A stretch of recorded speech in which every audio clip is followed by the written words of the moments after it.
ہر طرف اس میں محمد کا اجالا دیکھا۔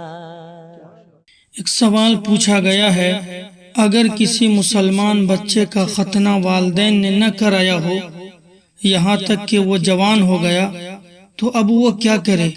نیز یہ بھی بتائیں کہ ختنہ کے بغیر وہ مسلمان ہے یا نہیں؟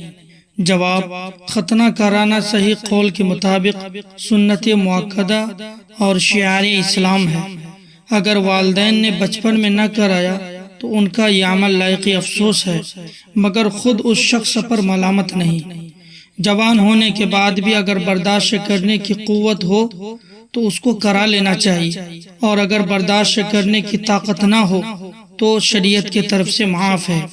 مگر آج کے اس ترقی یافتہ دور میں ناقابل برداشت ہونے کا سوال ہی پیدا نہیں ہوتا، اس لیے کرا ہی لینا چاہیے۔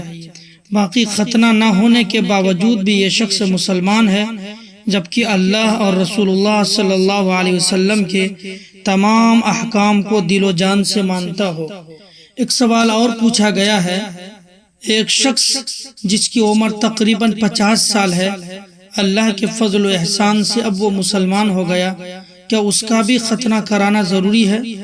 جواب: ختنے کا حکم تو بڑی عمر کے آدمی کے لیے بھی ہے، شرط یہ ہے کہ وہ اس کو برداشت کر سکے۔ رہی یہ بات کہ ختنہ سنت ہے جبکہ ستر کا چھپانا فرض ہے، تو پھر بڑی عمر والے کے لیے کیسے ختنے کا حکم ہے؟ جواب اس کا یہ ہے کہ جیسے آپریشن کے لیے ستر کھولنا جائز ہے، ویسے ہی ختنے کے موقع پر ستر کا کھولنا جائز ہے۔